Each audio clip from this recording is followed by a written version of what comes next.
Estimados amigos, estamos como todas las semanas con su programa Plataforma Democrática, donde se analiza de un punto de vista amplio, democrático y plural los sucesos más importantes que han acaecido a lo largo de la semana que sucedió. Y por cierto, quiero decir que este es un programa que se transmite por el canal VHTV de Cable Más y las redes sociales de la Coordinadora Republicana y el portal La Abeja. En esta oportunidad contamos con Juan Cheputa, al cual aprovecho para saludar y decir que por razones de fuerza mayor no se ha podido conectar Víctor Andrés García Belaúnde Vitocho. Sin embargo, los dos vamos a tratar de cubrir esta media hora dando opiniones sobre los sucesos más importantes que han acaecido en este tiempo, en esta semana.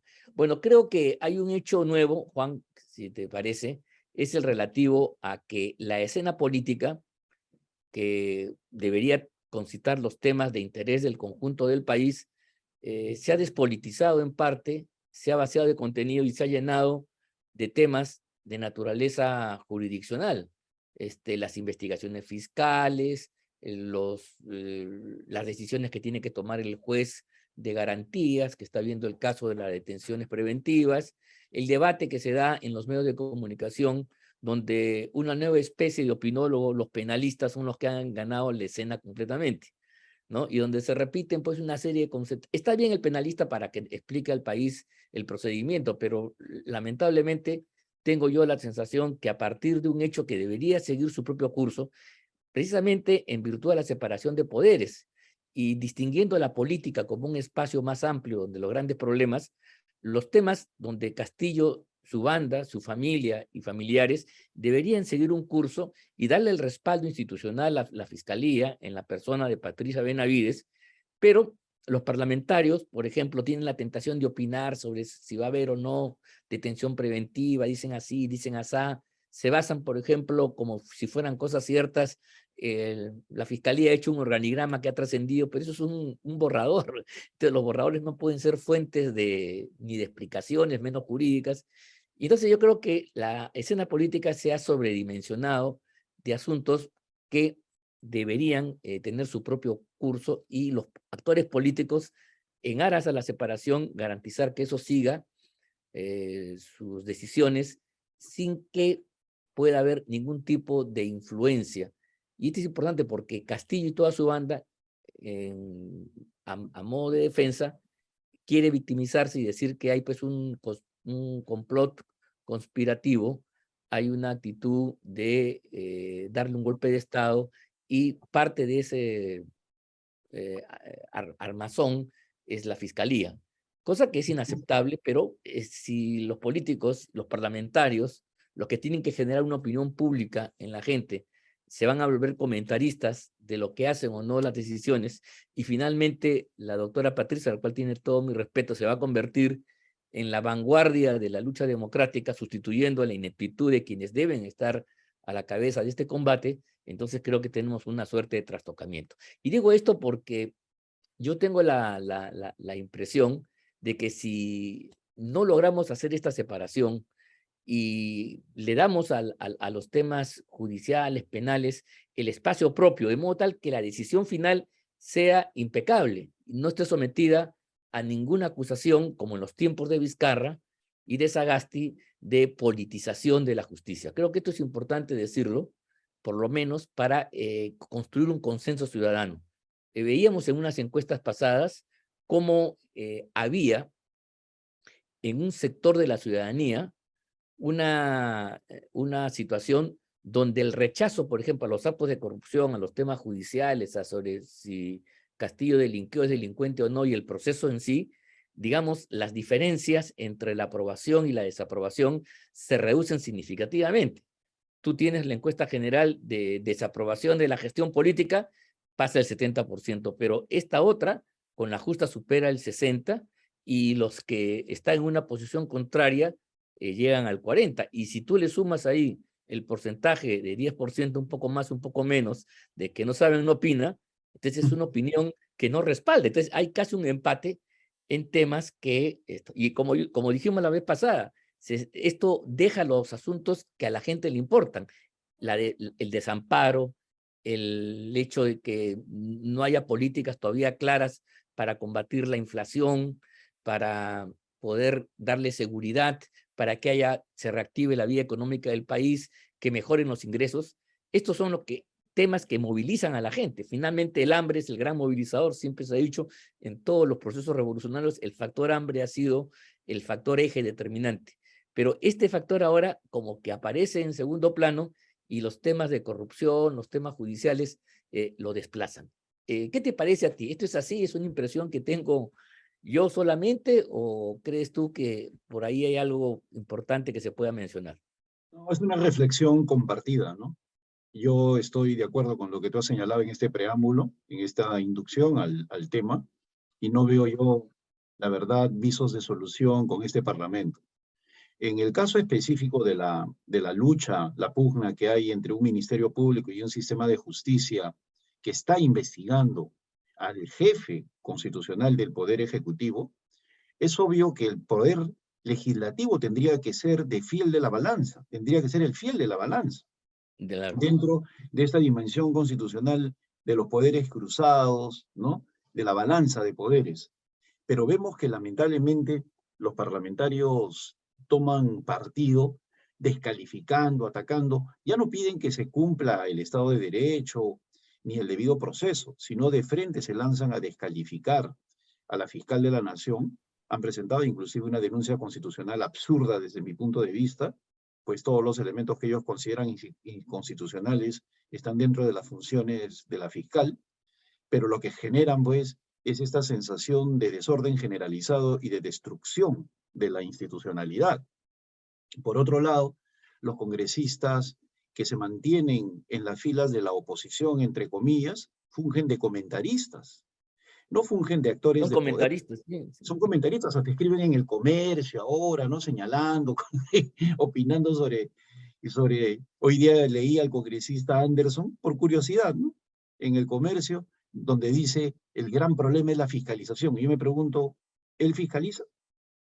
Él no se da cuenta que él es parlamentario y puede fiscalizar, y puede liderar, inclusive solicitar, presentar una moción de investigación, que se conforme una moción de investigación y de esa manera coadyuvar a que mejore ese proceso en el Congreso. No, son comentaristas de la realidad. Y la señorita Adriana Tudela, una persona que a mí me pareció un prospecto destacado, da las justificaciones para que este Congreso se mantenga, ¿no? Lo cual es indiscutiblemente un absurdo, pues este Congreso ya está maleado. Desde el momento que tú no puedes convencer al adversario sobre la base de argumentos o de retórica, ellos ya a priori, de antemano, saben que van a votar en contra, ¿no? De lo que tú plantees. Ya no hay convencimiento, que es el instrumento dialéctico por excelencia en un parlamento, ¿no? De frente, no, no y no. Nadie toca Castillo. Entonces ya es un Congreso maleado. Es una situación indiscutiblemente nefasta para el sistema democrático. Y en esto yo insisto, ¿eh? El Congreso está llegando a sus 200 años con el Congreso más vergonzoso, más penoso de su historia. No tengo ninguna duda. Como escribía yo en un artículo de hoy en El Montonero, este no es el peor Congreso de repente. Para mí el peor Congreso sigue siendo el Congreso con mayoría fujimorista, absoluta, que no supo actuar políticamente frente a Vizcarra. Si no, este Congreso es el más penoso porque ha claudicado de todas sus funciones. Ha generado pues las condiciones para que Castillo haga lo que se le da la gana y se burle, no quieren ni siquiera censurar a Aníbal Torres. Entonces, el Congreso ha perdido ese horizonte que le permitía ser el fiel de la balanza, y eso creo yo, al convertirse en un lastre de la democracia, el que debe ser el soporte, pues nos está hundiendo a todos. No, sin duda alguna, creo que la responsabilidad del Congreso en esto es grande, porque mira tú, la investigación fiscal tiene que seguir su curso, tiene sus tiempos, sus plazos, sus características, que a veces la gente no lo entiende, pero la desazón de algunos es que a veces quiere que por esa vía se resuelva aquello que debería verse en la vía política. La incapacidad moral es una situación tal en que existen algunos actos que hacen imposible la vigencia de un jefe de Estado con esas imputaciones. Entonces, alguna conducta y la comisión de delitos, por lo menos en una fase de investigación, y no uno, sino varios, y además que comprometen al conjunto, no son hechos aislados, sino sistemáticos, por supuesto que acredita de manera suficiente la causal de incapacidad moral. La Asamblea Constituyente del año, el año 78, que terminó con la Carta del año 79, tuvo un debate que yo quiero traer a colación acá, y que lo he recogido leyendo la crónica parlamentaria, el libro de debates. El congresista Porpuno preguntó, ¿no? Cáceres Velázquez, ¿qué pasa si el presidente comete delitos, ¿no? Ante lo que hoy es el artículo 217, en la del 79, no me acuerdo cuál era, pero más o menos se repite el esquema, ¿no? Que el presidente solamente puede ser acusado por 3, 4 cosas y punto. Entonces le preguntaba a él, ¿qué pasa si el presidente mata a alguien, comete un robo, Entonces, Chirino Soto, que fue uno de los que llevó la voz cantando, ahí le dijo, en ese caso concreto, está justamente el artículo de la incapacidad moral, porque la comisión de cualquier delito, el presidente mata a alguien, el presidente aparece en un robo abierto, aparece en un acto de degeneración, claro, no tiene por qué contradecir al artículo actual 217, pero 117. sí, 210, sí, No, claro, 117. 117, perdón, pero sí, pero es causal suficiente, para que ese tipo moralmente no pueda ser presidente de la República. O sea, hay una descalificación. Una persona a la cual un poder del Estado como la Fiscalía le dice, como hipótesis, que es el cabecilla de una organización criminal y le abre un conjunto de cuadernos fiscales, de carpetas fiscales, evidentemente casa perfectamente. Para eso se hizo el artículo 117. Y no hay que esperar que acaben los procesos penales, porque los procesos penales, como tú sabes, tienen que ver con la libertad, tienen que ver con el patrimonio. A una persona sentenciada lo meten preso y le incautan sus bienes. Eso no lo puede hacer el Congreso, obviamente, pero el Congreso sí puede destituirlo, puede inhabilitarlo. Te das cuenta que son funciones de otra naturaleza que están dentro del marco competencial del Congreso de la República. Pero mira tú, esta actitud que no terminamos de entender, el hecho que en medio de esta vorágine se haya insistido una vez más en una semana perdida, porque no hay, el Congreso se recesa, la famosa semana de representación, que haya pasado, mira tú, 3 semanas, y vamos por la cuarta, o sea, va a pasar un mes desde que el congresista delegado Wilson Soto recogió los argumentos centrales de la denuncia que se hizo por traición a la patria, y eso debió votarse en la próxima reunión de la Subcomisión de Asuntos Constitucionales. No se ha hecho. Si se hubiera hecho, primero le hubiera correspondido a la comisión que conoció esta investigación, hubiera sido natural. Ahora va a haber un desfase entre la nueva mesa directiva, la nueva comisión permanente, no sé si nueva subcomisión, ahí va a haber un problema, pero ya el tema estaría en la comisión permanente, la nueva, y ella tendría que acusar o no en base a esos argumentos. Y esto entonces en 2, 3 semanas se podría dirimir yendo al Congreso, y el Congreso ya tendría la última palabra. El pleno del Congreso sin los miembros de la permanente, ¿no? Como se sabe. Entonces, esta es una situación realmente terrible. Comparto contigo la preocupación del Congreso, que mantiene una inactividad absoluta y que ha cifrado todas sus esperanzas en lo que pueda hacer Patricia Benavides y los fiscales que están investigando a Castillo. No, es un Congreso políticamente cobarde, así de simple. No quiere asumir su responsabilidad. Son como el jugador que no quiere patear el penal, ¿no? Se chupan, ¿no? Sí, pues. No tienen el temperamento como para poder sacar adelante algo, ¿no? Y mira, acá tenemos una situación grave por lo siguiente. Yo señalé en un tuit cuando presentó Wilson Soto su informe que con voluntad política en un mes se resolvía el asunto. Sí, ¿Por claro. qué? Sí. Porque él presenta el informe, el reglamento que habla que en la próxima sesión se ve, de ahí se le da 5 días para que se presente el presidente y 5 días para que evacúe su informe final, en este caso Wilson Soto. Y eso pasa a la comisión permanente, que simplemente tiene que convocar a sesión permanente, y ahí se discute el tema y pasa al pleno. Eso era un mes, pero lo dilatan porque simplemente no quieren enfrentar sus responsabilidades. Es un Congreso políticamente cobarde, así de simple. Y estamos viendo una serie de desatinos y ninguno de los congresistas sale al frente. Mira, la comisión permanente nunca se disuelve, nunca. Puede operar hasta que se conforme la nueva comisión. Lo pongo con un ejemplo como el siguiente, ¿no? Supongamos de que se están demorando en discutir las bancadas en la conformación de la nueva permanente. En tanto se esté discutiendo, sigue en vigencia la anterior, hasta el último día que entrega la posta. Y al ser la subcomisión, órgano de la permanente, también continúa en funciones. Claro. Con Rocío Torres, con el anterior conformación, mientras ellos pueden discutir si quieren hasta diciembre. ¿Tú te imaginas un entrampamiento que se vayan a discutir hasta diciembre y hasta diciembre no sesiona la subcomisión de acusaciones constitucionales? Inaceptable. O sea, es ilógico. El reglamento es clarísimo, el artículo 42 del reglamento del Congreso. Yo he sido un miembro de la subcomisión de acusaciones constitucionales. 3 años, ¿no? Y qué pena que no esté Vitocho, él ha sido presidente 5 años. O sea, y acá este Congreso ni siquiera reclaman que se cumpla con el reglamento, de repente hasta lo ignoran. O sea, son realmente nefastos con el país.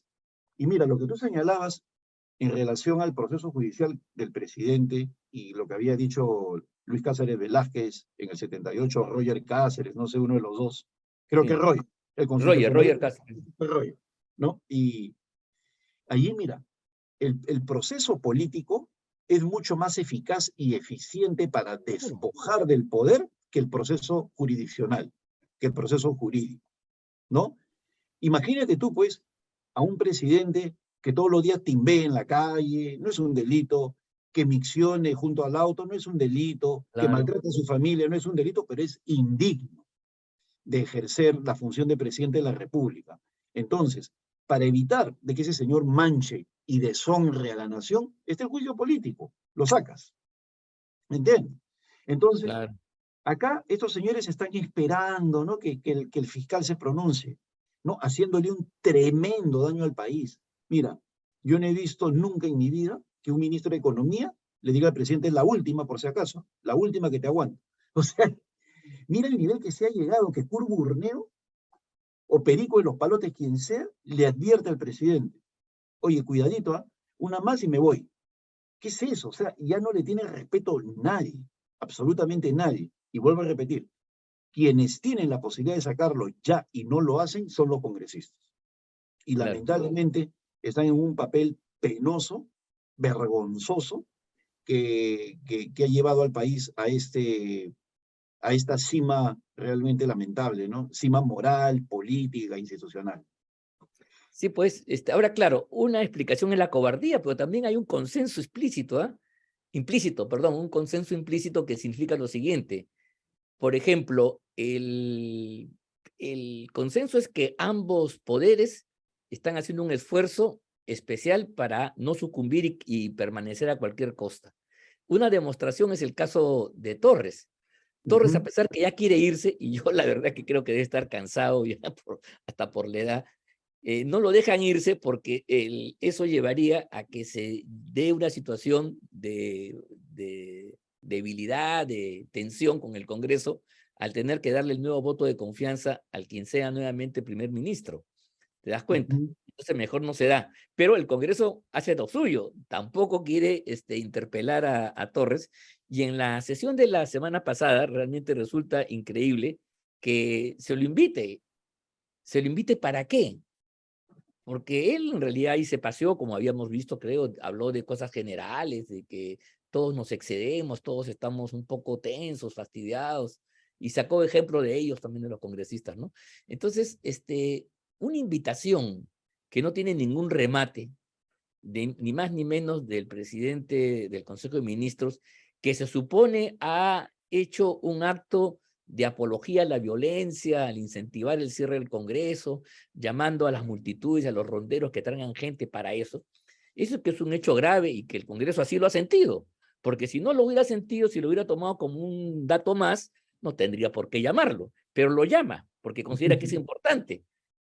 Y al final uno tiene la sensación de que se han dado la mano, se han abrazado, un beso y se acabó el problema. Avanza Entonces, País, pues, Avanza ¿te das País. cuenta? Entonces, Ujú. ni el Ejecutivo quiere cambiar a Torres, ni el Congreso quiere censurar a Torres tampoco. Fernando O Vivas sea, ahí hay un escribió consenso implícito de casi contubernio de que las cosas continúen igual a pesar que el país se siga destruyendo. en el artículo de la semana pasada de Fernando Vivas, habla de ese tema, ¿no? Y dice, pues, esa bancada sin cabeza que es Avanza País, productora de vacancias que lo único que hacen es fortalecer al gobierno, las vacancias de Patricia Chirinos y Sí, luego claro. la conjunta con Restauración, con Renovación, de Jorge Popular. Montoya, ¿no? Las dos que fueron un par de payasadas. Y ahora esta interpelación que lo único, y Vivas lo pone así, ¿no? Lo único que ha hecho esta bancada sin cabeza, con figuretis nada más, metidos allí, lo único que ha logrado es fortalecer a Pedro Castillo. O sea, ¿para qué lo Claro. invitan? Perdón, y al mismo Aníbal Torres, ¿para qué lo invitan?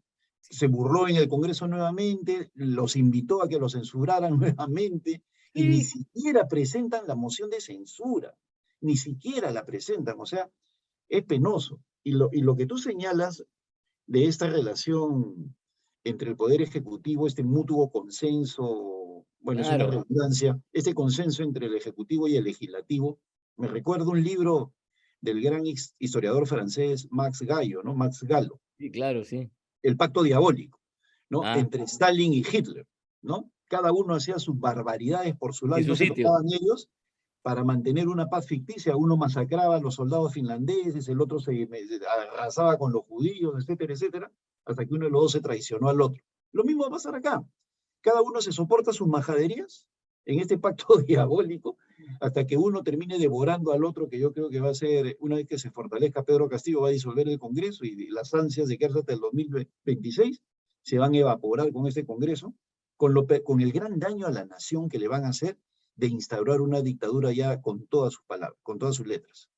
¿No? Ese es el daño que le va a hacer el Congreso al Perú. Permitir que Pedro Castillo se instale como dictador, una dictadura criminal, delincuencial, ¿no? Con una banda, porque el Congreso no quiso cumplir su trabajo. Sí, pues esa es una consecuencia terrible y yo creo que los congresistas no tienen conciencia absoluta de tus palabras y del peligro que se cierne sobre la República. Porque cuando tú no haces las cosas que tienes que hacer, es exactamente como ese adagio futbolístico que dice, gol que no haces, gol que te hacen. No sé, ¿lo has escuchado? Exacto. Bueno, más o menos es lo mismo, ¿no? O sea, Ujú. si el Congreso no actúa, va a generar un vacío, una sensación que por el otro lado va a recomponer fuerzas de alguna manera, aunque parezca todavía hoy extraño y prematuro, y entonces el golpe se va a producir ante tu debilidad de no haber actuado con la firmeza que necesitaste en un primer momento, ¿no? Esto Así es es. así. Bueno, mira, el tiempo ha volado, ya hemos pasado la media hora de este programa, como siempre, es un tema interesante, es un asunto que, caramba, que se instala en lo que la gente nos dice. Me contabas que en el aeropuerto la gente te pregunta cuándo se va, cosa que tenemos todos en nuestros ambientes normales, Mira, eso que quede claro para familiares los y oyentes. amigos, te dicen lo mismo, ¿no? Impresionante el número de personas en el aeropuerto trujillano y dentro del avión preguntándome cuándo votan a este individuo. O sea, el Así Congreso es. está de espaldas a la realidad, Sí, completamente de pues, espaldas sí, a la pues, realidad. sí, pues. Y el Congreso ha tomado la decisión de querer salvarse.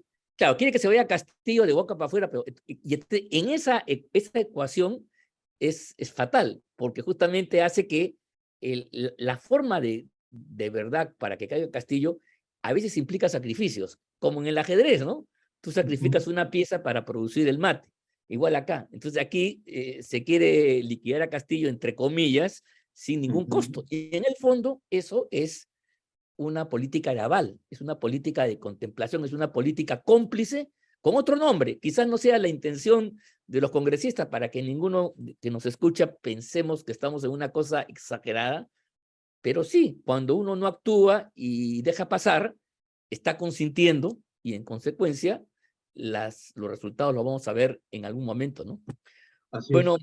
mi estimado Juan, hemos llegado pues al fin de esta edición de este programa. Muy contento con tus intervenciones. Creo que han sido Igualmente. valiosas para los amigos que nos escuchan y decirles a todos ellos que nos sigan viendo por este canal, VHTV, Cable Más, y además que nos vemos la próxima semana a ver qué cosas nos depara el tiempo, qué cosas nos depara los acontecimientos, que será materia pues del análisis que haremos en el nuevo programa. Muchas gracias y muy buenas tardes. Un gran abrazo, Ángel. Nos vemos. A ti también. Fuerte abrazo.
Estimados amigos, como todas las semanas, estamos una vez más en una edición nueva de su programa Plataforma Democrática, donde conversamos desde un punto de vista plural, amplio y sobre todo democrático, valga la redundancia, sobre los asuntos más importantes del acontecer nacional.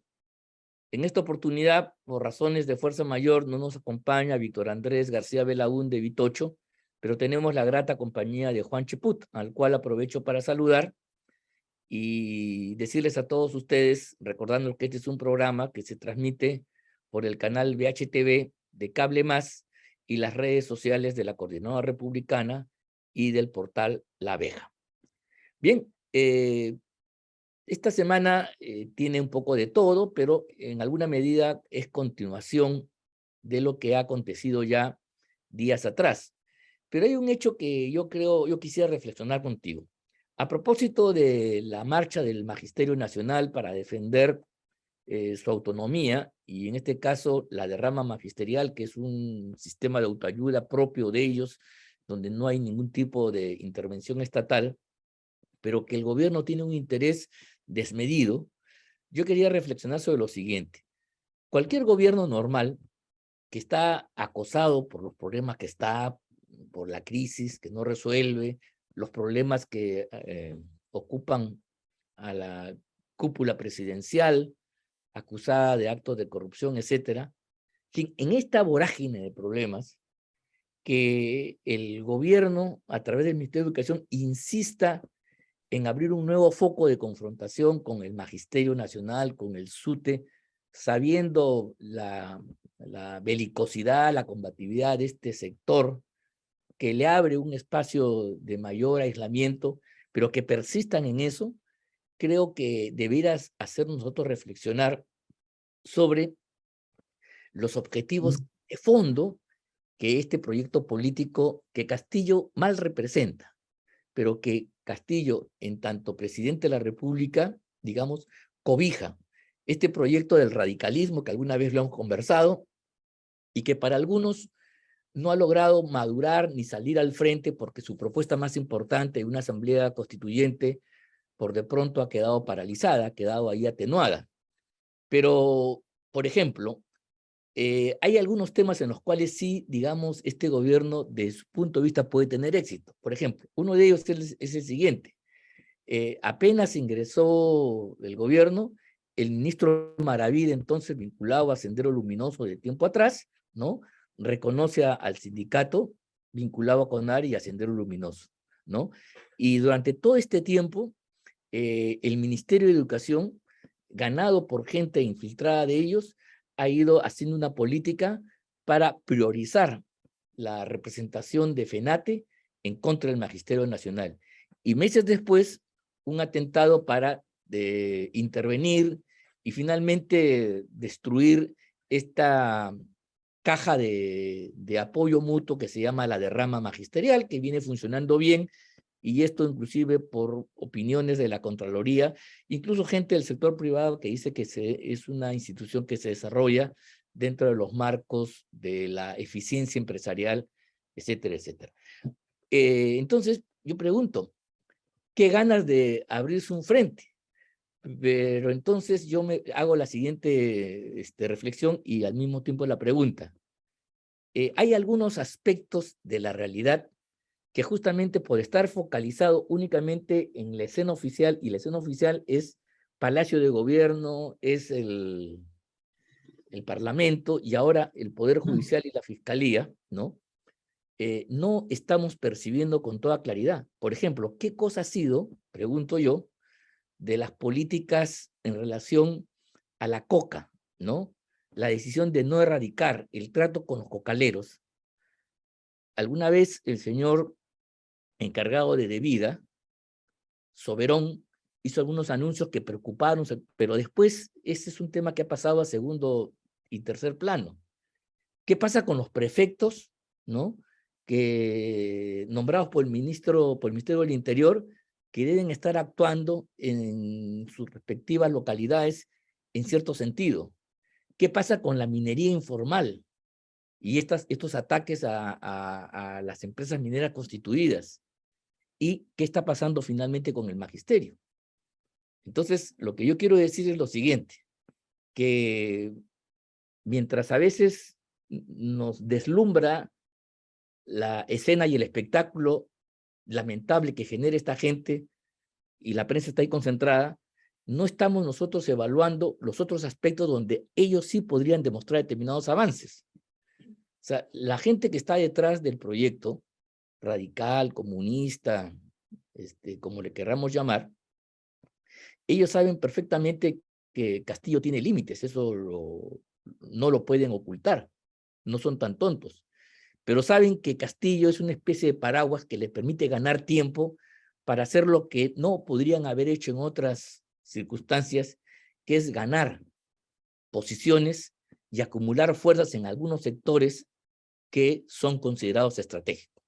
Desde la época de Abimael Guzmán, Abimael Guzmán caracterizaba el país con sus características, decía que esta pequeña burguesía magisterial extendida por todo el territorio que transmitía conocimientos de educación era fundamental, conjuntamente con las universidades, para poder expandir un pensamiento y una práctica revolucionaria.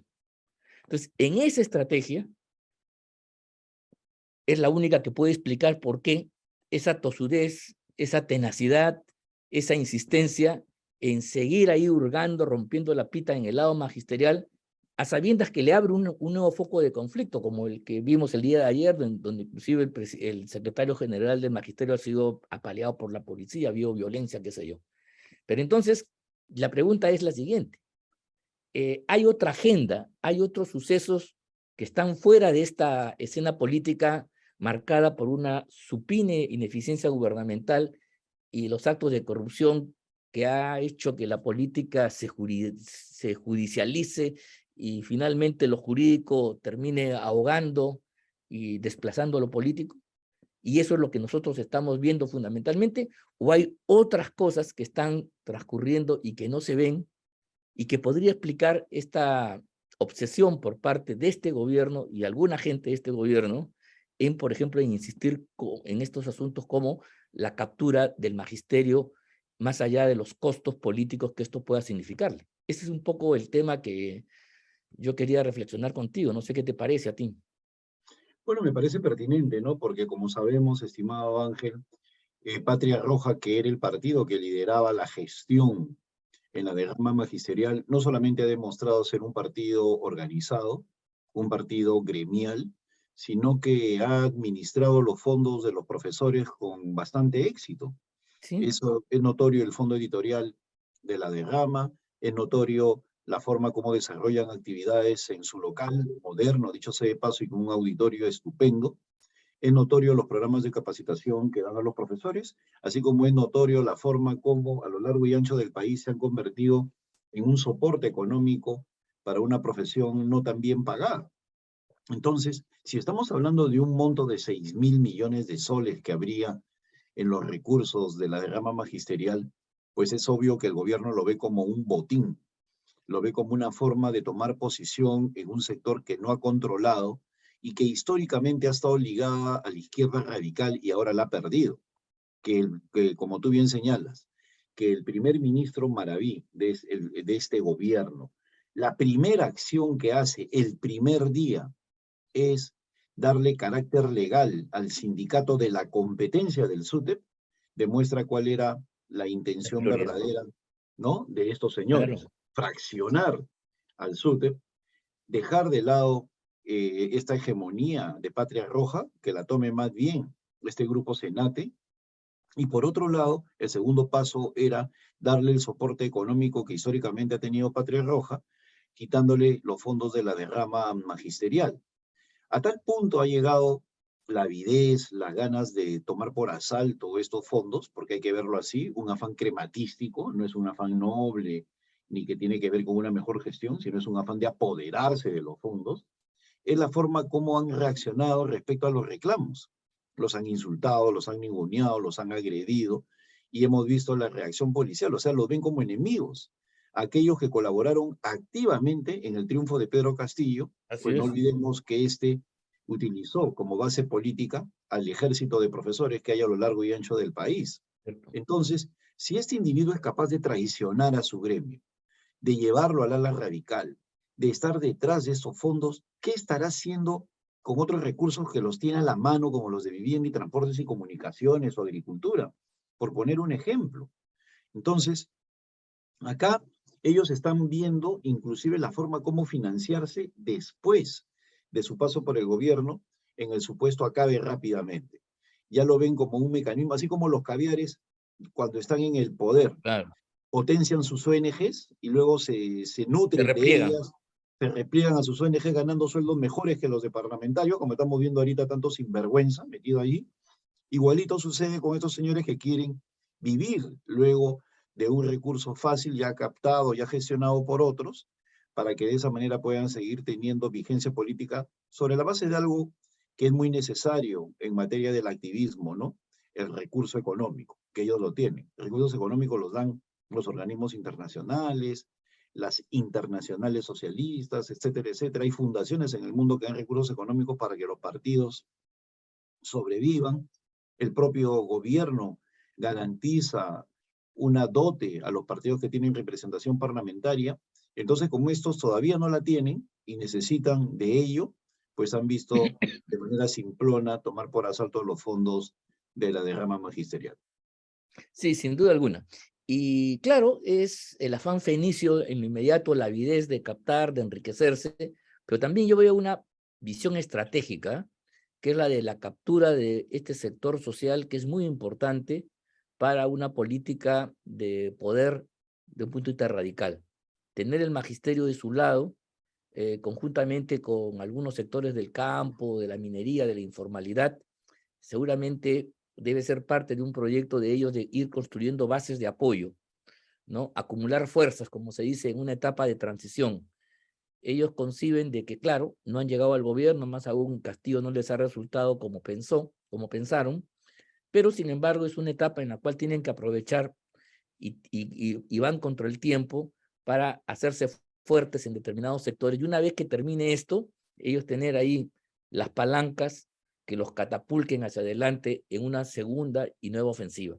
Yo creo que eso es, porque no hay otra explicación que en medio de toda el bochinche que hay en la arena política, realmente la gente del Ministerio de Educación esté preocupada por cómo agarrarse esta plata. Bueno, que siempre es, claro, la plata siempre atrae, ¿no? Como la miel a las moscas, eso es verdad, pero hay algo más, ahí hay una visión política que los hace que el paso por el gobierno se justifica si ellos terminan sacando al SUTEP ya patria roja de la hegemonía magisterial y construyen otra influencia política, otro tipo de poder, porque en su visión de largo plazo les va a dar, les va a dar dividendos, ¿no? Creo que esto es un asunto que no hay que perder de vista. Por ejemplo, ¿qué pasa con la política del gobierno en materia de la lucha antidrogas y el tema de la coca? ¿Te acuerdas tú de algunas declaraciones Claro. de Perón, ¿no? Que Ujú. quedaron por ahí, ¿no? Que ya no iban a erradicar, por ejemplo, que iba a haber solamente el autocontrol por parte de ellos. Entonces, ¿qué ha significado? ¿Cuánto ha crecido las áreas de extensión de este cultivo en este tiempo, por ejemplo, ¿no? ¿Cuál es la perspectiva? Ya no hay estadísticas, ya no ¿No? tenemos estadísticas a la mano.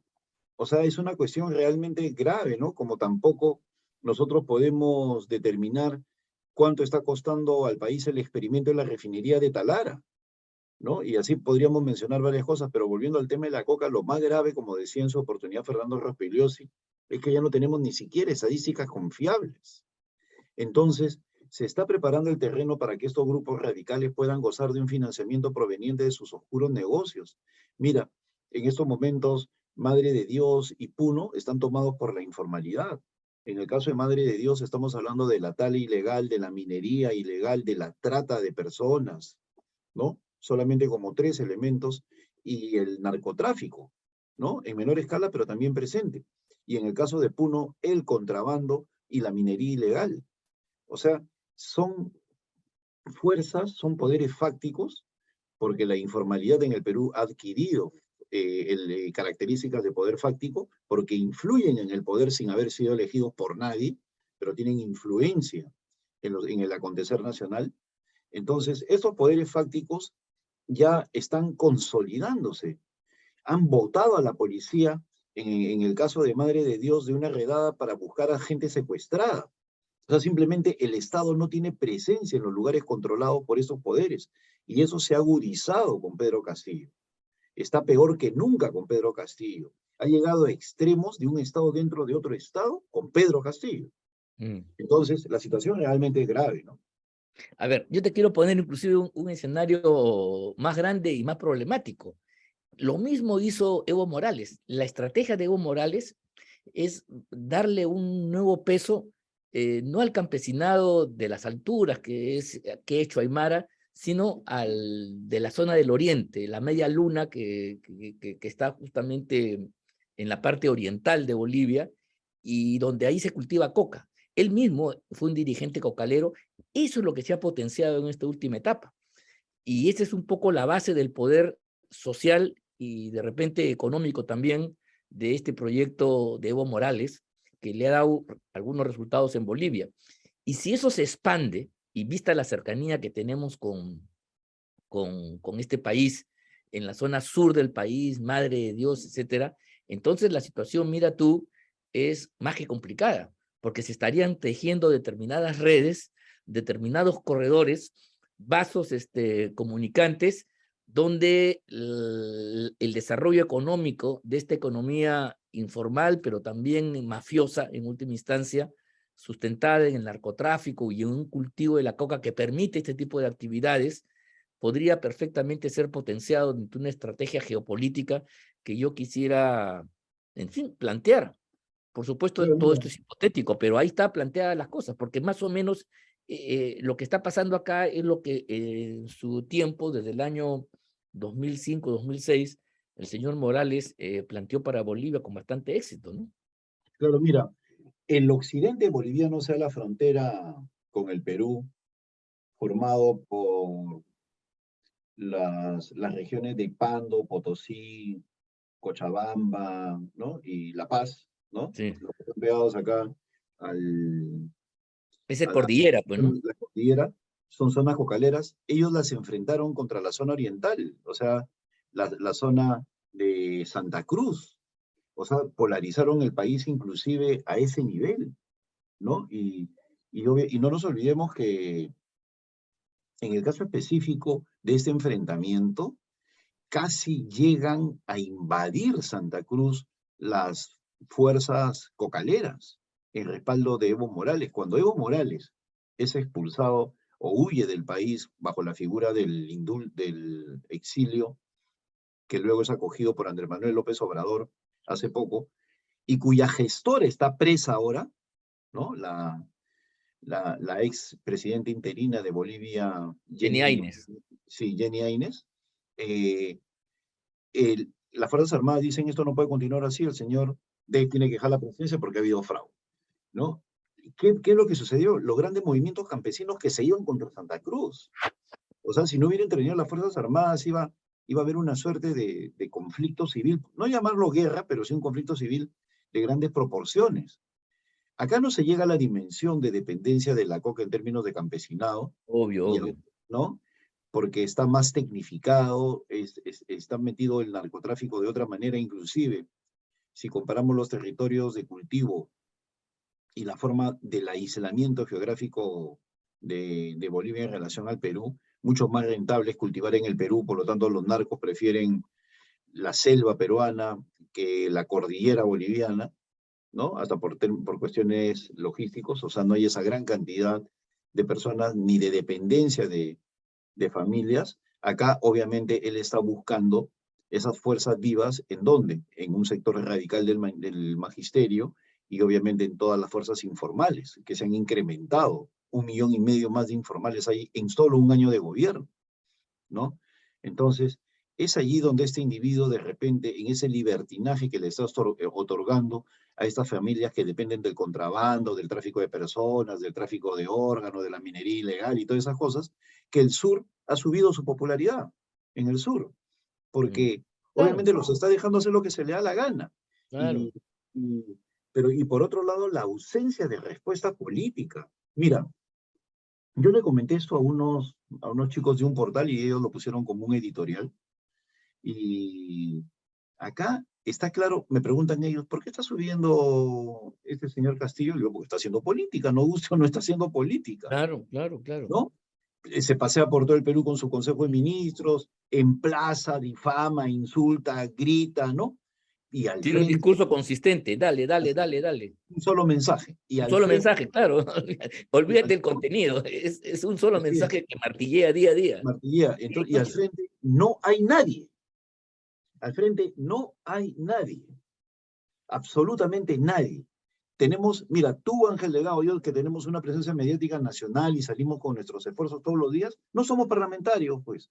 No tenemos Sí. la fuerza como para poder llegar a poder ejercer el poder de una manera que detenga a este individuo. Los parlamentarios han abandonado eh, el hacer política en la zona para contrarrestar el discurso del presidente, y es por eso que este individuo sube. Sí, sin duda alguna. Bueno, pues y ya para ir terminando, las declaraciones pues ya del inefable Torres, cada vez más subida de tono, que quizás hasta cierto punto no habría que darle la importancia porque ya casi vienen de un orate, pero tienen sentido en que la persistencia del mensaje siguiendo a Goebbels, miente, que algo queda, creo que en alguna manera lo está consiguiendo. O sea, Ujú. hay que ser claros, una exposición como la que tiene Torres y Castillo, los ministros, que no la tenemos nosotros, ¿no? Y además que es en simultáneo por todas las grandes cadenas, porque la prensa hace campana y de repercusión, eh, termina dando un mensaje. Además, el mensaje no tiene que ser ni complejo ni verdadero, basta que sea un mensaje persistente, que sea un sofisma tragable. Ujú. Víctima por ser cholo, por ser campesino, por no ser blanco. Los que lo quieren sacar son los corruptos de siempre que hoy día capturan el poder judicial, etcétera. Claro, no resiste el menor análisis científico, racional, pero ellos están dirigiendo mensajes al sentimiento, al hígado, a las partes no cerebrales de la conducta humana, y entonces eso puede tener algún tipo de éxito, si es que no es contrarrestado, sin duda alguna, ¿no? Claro, mira, no hay comunicación sin política, pero sí puede haber una mala política sin comunicación, ¿no? En ese caso, esta comunicación que están haciendo ellos es eminentemente política. ¿Por qué? Porque están lanzando un mensaje con el propósito de manipular a la población y están teniendo éxito. Tú conversas inclusive en el ámbito limeño con taxistas y dicen, no, lo que pasa es que los grupos económicos de poder no quieren ayudar a Castillo, se niegan a hablar, porque es cholo, porque es un Sí, hombre de Ande, ¿no? Porque no es de su grupo social, etcétera, etcétera. O sea, está calando en la población, porque al frente, aparte de los disfuerzos de algunos parlamentarios de pretender hacerse pasar por opositores, no hay un esfuerzo consistente. Y yo no normalizaría el discurso de Aníbal Torres por una sencilla razón, sería normalizar los exabruptos en los más altos niveles de gobierno. Este señor, según la Constitución, es el vocero oficial del gobierno, claro. ¿no? O sea, cuando él habla, está hablando en nombre del gobierno. Sí, claro. Y él ha hecho acusaciones gravísimas de que el sistema de justicia peruano, una parte del mismo, no ha dicho estaría copado, ha dicho está copado por el narcotráfico. Entonces yo me pregunto, la organización, la Comisión de Defensa, Orden Interno y Antidrogas, ¿no? Que preside el general Williams, con el congresista Williams, ¿por qué no lo convoca y le pide las pruebas? O la Comisión de Inteligencia. ¿Acaso no hay un montón de generales y almirantes en ambas comisiones? Y Sí. no pueden poner en su sitio este individuo que diga las pruebas porque él ha asegurado, no ha condicionado la presencia del narcotráfico. Entonces que la presente, pues más aún si es premier. Entonces, tenemos un premier de estas características porque el Congreso ha sido incapaz de censurarlo en un acto de falta de personalidad política impresionante. Y por eso estamos sufriendo ahora las consecuencias de su verbo polarizante, ¿no? Que asusa a la población en contra de las instituciones, que las descalifica sin ningún pudor, o que miente inescrupulosamente, porque miente. Él dice, este individuo, Aníbal Torres, se permite decir en los medios de comunicación de señal abierta que llegan a todas partes, él dice, le han inventado, la prensa le ha inventado las acusaciones al señor presidente de la República. Él no dice que la fiscalía ha encontrado Ah, indicios razonables que permiten empezar la investigación en 6 carpetas. Algunos dicen 7 carpetas ya. Él le echa la culpa a la prensa mintiendo de manera descarada. Y como te digo, ¿no? Si ese mensaje triunfa en la sociedad, es porque lamentablemente no hay un antagónico mensaje o un mensaje opuesto que venga de quienes le corresponde hacerlo, ¿no? En este caso de la oposición parlamentaria. sí, sin duda alguna. Estas cosas tienen que ser frenadas, pues, porque de lo contrario va a ir calando poco a poco. O sea, no por la locura, no por lo irracional, no por lo estafalario incluso del dicho, eh, pierde letalidad. O sea, otra vez nos estamos olvidando que la comunicación no solamente tiene componentes racionales, sino también está dirigida a las pasiones, está dirigida al hipotálamo, a aquellas partes del cerebro que no son justamente los que hacen cotejo de opiniones ni determinan verdades o certezas. Están dirigidas a buscar una determinada reacción con una explicación fácil, por cierto, mentirosa, y eso pues necesita inevitablemente de una respuesta política que obviamente no existe. Y si eso no y si eso no se entiende, esta gente que evidentemente no tiene grandes argumentos ni muchas luces, pero al persistir va a lograr por lo menos Así es. contrarrestar, y en alguna medida estamos viendo en algunas encuestas algún tipo de resultado todavía indiciario, todavía pequeñito, pero que si no se responde, yo creo que tiene un campo para crecer. La Por gente supuesto. busca explicaciones a la crisis. Si no, no habría triunfado los fascismos. Por ¿Cómo supuesto. triunfa Mussolini? Hitler inventa una mentira gigantesca, que el ejército alemán no perdió la guerra, sino fue traicionado por los judíos y los comunistas, la socialdemocracia, ¿no? La Y puñalada el, por la espalda. y ¿Se el acuerdan? pueblo más culto del mundo lo creyó. El pueblo de Goethe, de Hegel, de De Beethoven, Mozart, de de Bach, Beethoven. esos creyeron la mentira y se embarcaron con un loco, porque al final Hitler era, pero demente, ¿o no? Claro que era demente. Entonces, por favor, aprendamos de esas cosas para situarnos y ver qué cosa es lo que está fallando. El no responder eso, yo creo que es fatal, porque entonces eso va a sembrar, va a agarrar en un momento en el cual la gente empieza pues a sentir mal la situación, va a buscar una respuesta, y las respuestas a veces son pues alucinadas, locas, pero pueden tener eficacia si es que logran convencer a la gente. Mira, sobre este tema deberíamos conversar mucho más, Juan, ya el tiempo nos ha sobrepasado un poco, pero creo que estos son los temas de fondo que habría que hacer un intento de ponerlo en la agenda, ¿no crees? Por supuesto, yo creo que hay que colocarlos en la agenda. Esperemos que las personas que nos siguen al escucharnos contribuyamos a que abran los ojos y también en sus diálogos personales, familiares, con amigos, empiecen a tratar de estos temas, pues la verdad, al pasar desapercibidos, permiten que se consolide la posición de Castillo, ¿no? Bueno, muy bien, entonces hemos llegado pues al fin de este programa. Muy contento por su desarrollo. Creo que hemos dado ideas importantes para seguir discutiendo. Espero que así lo hayan entendido, amigos que nos escuchan. Y decirles nada más que estamos muy agradecidos por el seguimiento y nos despedimos hasta la próxima semana con una nueva edición de su programa Plataforma Democrática. Hasta la próxima.